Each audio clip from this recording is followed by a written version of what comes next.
Alright, Shalom Akim. I like to say Kal Halal, Yahweh, Ba'ashem Yahushai, Ba'ashem Rachakodash, double honors to the apostles, and others of great millstone and real well, and peace and salutation to the Akim around the world that pushes truth to the four corners of the earth. Alright, I said I'll do a little video on, these celebrities. Matter of fact, on all the men of the world that, this devil set up to actually deceive the multitude. Right? Okay, now talk about that.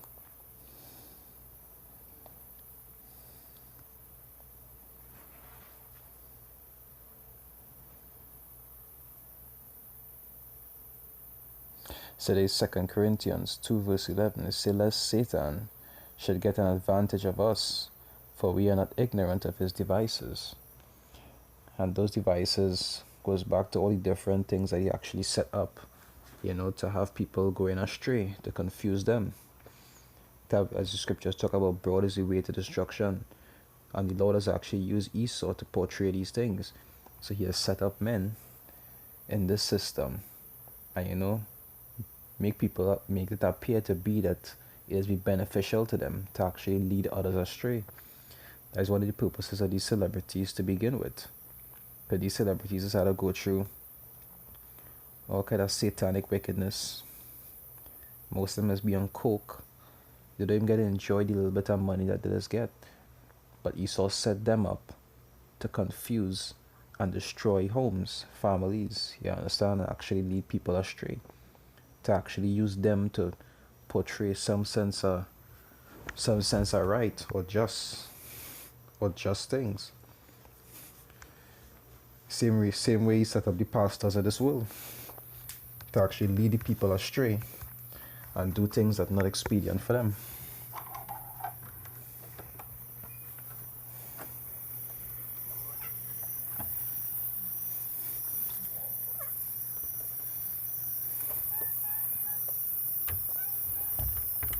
That is what Exodus.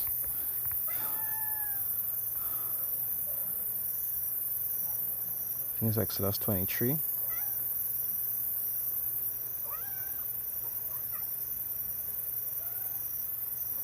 Say Exodus 23 verse 2. It said, thou shalt not follow a multitude to do evil, neither shalt thou speak in a case to decline after many to wrest judgment. Already and truly, to follow, that is what the people of this world has been doing. They be following a multitude to do wickedness. Because you'll see, even the majority of people in this world, that is glory in what? In doing wicked things. And when they actually see a just man doing something according to the scriptures, like I was seeing an article that was talking about some guy who was on a train and he was reading the Bible, and people was actually afraid of him. But if he was doing something profane, they wouldn't have any problem with it. Because that's how everything in this world is actually upside down. These people is actually rejoice or lift up wickedness, and there's condemn righteousness. And that is the kind of things that Esau will be pushing through these people that he set up in this place. There's even see the people that he set up that doing these wickedness, he has actually defend them. When pastors do all the wickedness that others do, because majority of them under the 501c3, they'll be protected from all the nonsense that they're doing. You'll see articles has constantly come out about pastors actually having sex with little boys, or you'll see that there's, all kind of articles is be coming out, and you'll hear about the story once or twice, and you'll never hear about it again. Because those are the men that Esau set up to lead the people astray. So Esau does actually protect them. If you see a man from GMS or any Hebrew Israelite doing anything, you'll never hear the end of that story. You still doesn't hear the end of any of the stories that has come out about us.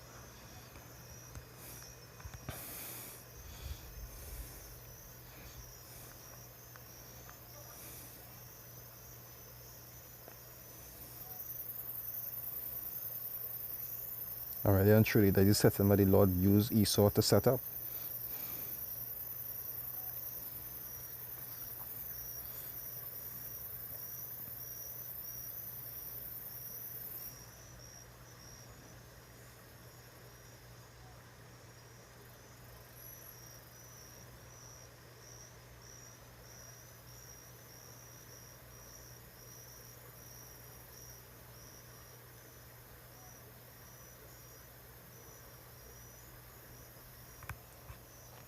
The second is just 7. I'll start from 1. It says, and when he had made an end of speaking these words, there was sent unto me an angel which had been sent unto me the nights before. I mean, that angel, I think it was Uriel that came to him. And see, and he said unto me, Up, Esdras, and hear the words that I am come to tell thee. You see, and I said, Speak on, my power. Then said he unto me, The sea is set in a wide place, that it might be deep and great. But put the case, the entrance were narrow and like a river. You say, who then could go into the sea to look upon it and to rule it? You say, if he went not through the narrow, how could he come into the broad? And the scriptures talk about narrow is the path and wide is the way to destruction. They also talk about an example in Revelation, I think Revelations 12, when the dragon actually released that ocean, the waters, to actually put confusion in the midst of the nations. They also talk about in Matthew, when they say if it were possible, he would deceive the very elect. Because the Lord actually used Esau to put things in place to deceive people. And it have many different ways that Esau does constantly create to try to deceive people into following wickedness. And our people love it so. Right? You see, there's also another thing. A city is builded, so like here, and set upon a broad field, and is full of all good things. It said the entrance thereof is narrow, and is set in a dangerous place to fall, like as if there were a fire on the right hand, and on the left a deep water. So all these parables is talk about parables and allegories is talk about all the trials and also all the things that it have in this world to actually try to throw you off. Like you'll see majority of Jake does get thrown off from half of the wickedness that Esau has been promoting in this place. Because scriptures talk about he that justified the wicked and condemned the just, even both are an abomination.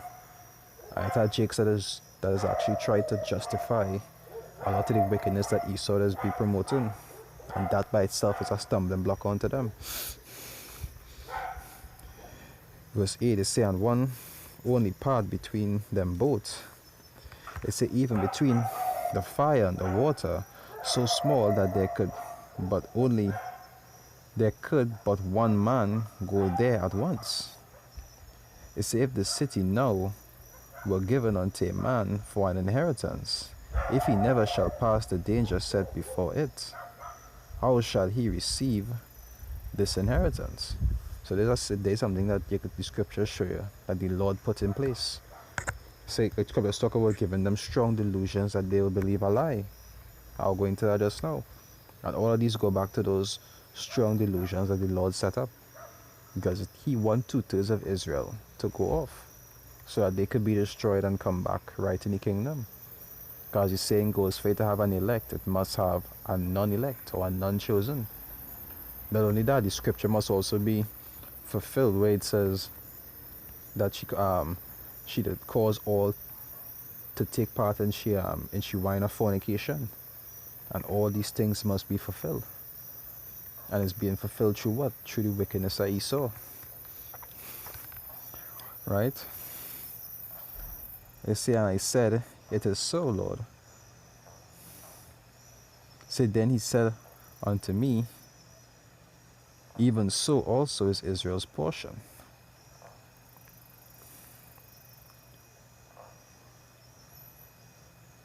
Alright, I'll go to tonight's 2 Thessalonians 2 verse.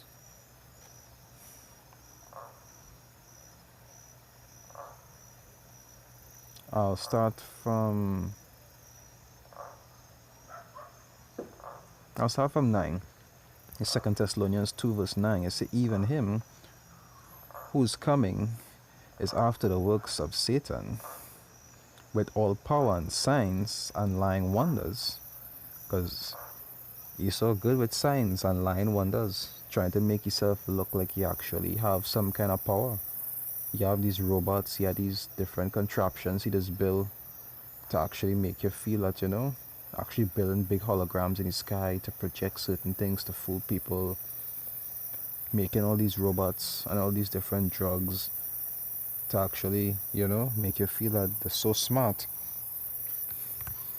They say, and with all deceivableness of unrighteousness in them that perish, because they receive not the love of the truth, that they might be saved. I'd have a lot of people that are not going to receive the love of that truth because it was not sowed in them. You understand? The Lord will actually allow them to be caught up in these deceptions that these souls be putting out into this world, because their destiny is to be destroyed. Right? It says, and for this cause power shall send them strong delusions, that they should believe a lie. And that's exactly what has happened out here. Majority of the people here teach is because when they don't take the word, it's because they're caught up in some of the lies in this world. Either the lies that they grew up learning when they was young, or something that they learn at a full age and they hold fast to, instead of actually holding on to the truth. Because the Lord put it in a way that they would not be able to receive it. So ultimately, it's the Lord that has used Esau to bring about these things, because prophecy must be fulfilled. Right?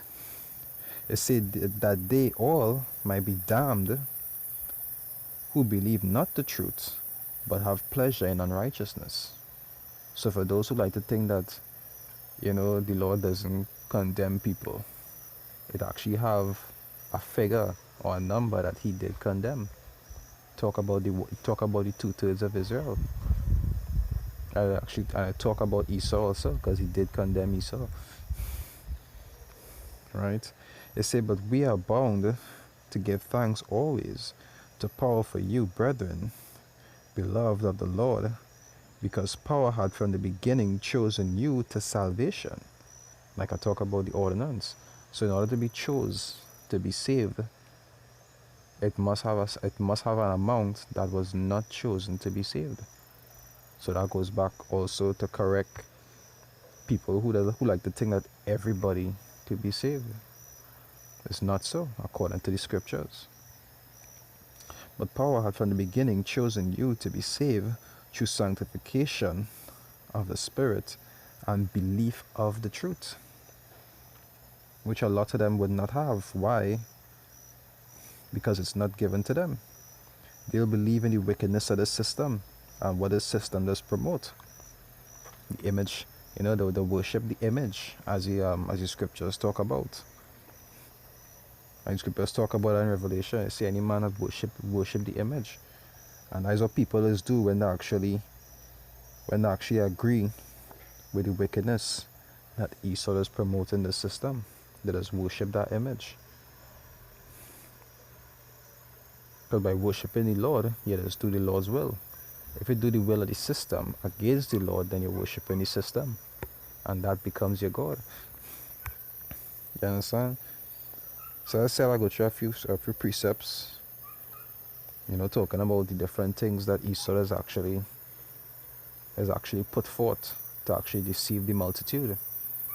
But ultimately, we know that has to happen because they must be led astray to be destroyed. As the scriptures talk about it, like in that is in Ezekiel. I think that Ezekiel.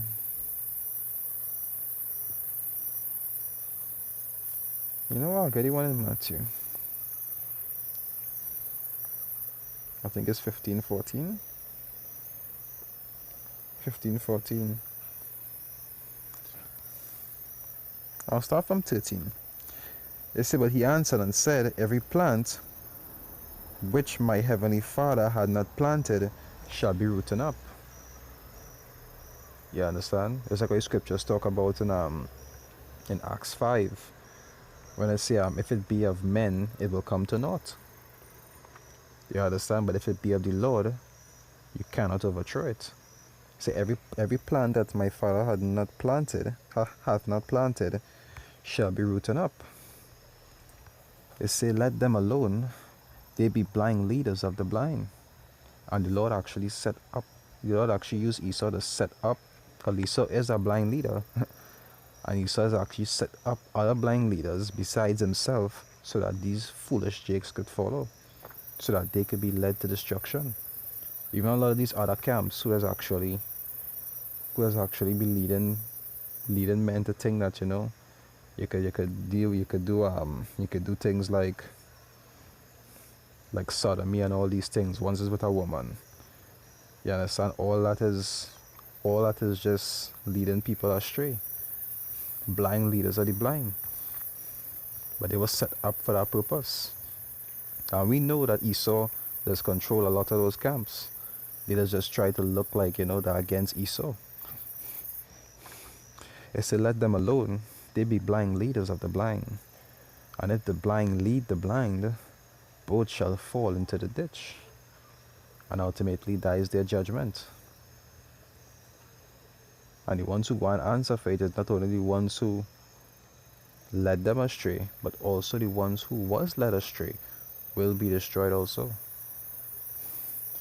You understand? So I made the video too long. Right? And with that, I'd like to give all praises, honor and glory to Yahweh, Ba'ashem Yahushai, Ba'ashem Ruach HaKodesh, double honor to the apostles and elders of Great Millstone at Ruel, and peace and salutation to the Akim around the world that pushes truth to the four corners of the earth. This is Yahweh from Trinidad Camp saying Shalom, Akim, stay strong.